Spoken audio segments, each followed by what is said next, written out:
চলুন দেখে নেওয়া যাক ফেলে দেওয়া একটা জিনিস থেকে কিভাবে একটা বুকমার্ক তৈরি করা যায়। নমস্কার, আমার চ্যানেলে আপনাদের সবাইকে স্বাগত। Welcome to my channel.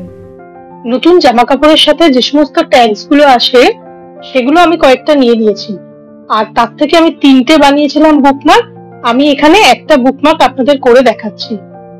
প্রথমে অ্যাক্রিলিক ব্ল্যাক কালার দিয়ে আমি ট্যাগটার উপরে খুব ভালো করে কালার করে সেটাকে শুকিয়ে নিয়েছি। তারপর এখানে আমি 3টে ড্রাগন ফ্লাইয়ের ছবি এঁকেছি। আপনারা চাইলে আপনাদের পছন্দ মতো যে কোনো ধরনের ছবি কিন্তু নিতে পারেন। এখানে যেহেতু আমি ব্যাকগ্রাউন্ডটা ব্ল্যাক করেছি, সেই জন্য ভাবলাম আমি এগুলো বাকিটাকে আমি গোল্ডেন কালার দিয়ে করব। আপনারা আপনাদের পছন্দ মতো যে কোনো ধরনের কালার চুজ করে নেবেন।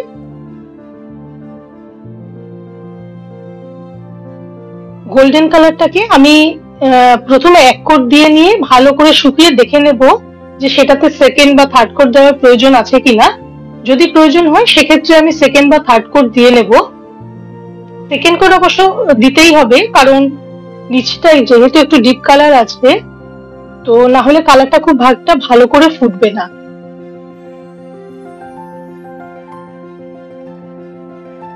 অনেকেই কিন্তু গল্পের বই পড়তে খুব ভালোবাসেন, তো সেক্ষেত্রে অনেক সময় আমরা পাতাটাকে মুড়িয়ে রাখি বা পেন্সিল পেন দিয়ে রাখি, আর না হলে আপনাকে মার্কেট থেকে কিনতে হবে।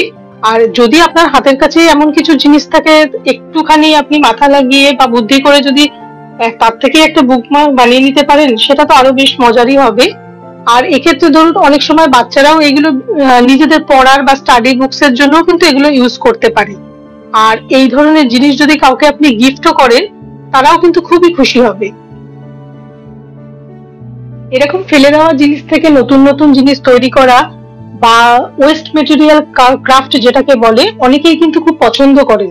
তারা কিন্তু আমার চ্যানেলটিতে গিয়ে একবার দেখতে পারেন, সেখানে আরো অন্যান্য ভিডিও আপলোড করা আছে। আর এরকম কাজ দেখতে হলে আমার চ্যানেলটিকে কিন্তু অবশ্যই সাবস্ক্রাইব করে রাখবেন। আর ভিডিও দেখে ভালো লাগলে লাইক, কমেন্ট, শেয়ার করবেন।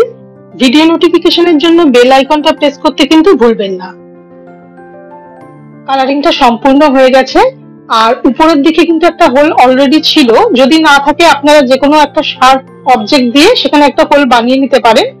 আর আমার কাছে একটা জুট রোপ ছিল আর একটা কাঠের বিট ছিল, তো এইগুলোকে দিয়ে আমি উপরে একটা টার্সেল মতো বানিয়ে নিচ্ছি।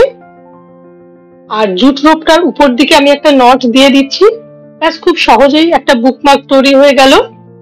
এখানে কিন্তু ভিডিওটা একটু নড়ে গেছে, তো এই ডিস্টারবেন্সের জন্য আমি খুবই দুঃখিত। আমাকে জানাবেন আইডিয়াটা আপনাদের কেমন লেগেছে। আবার নতুন একটা ভিডিওতে আপনাদের সাথে দেখা হবে। নমস্কার, ভালো থাকবেন।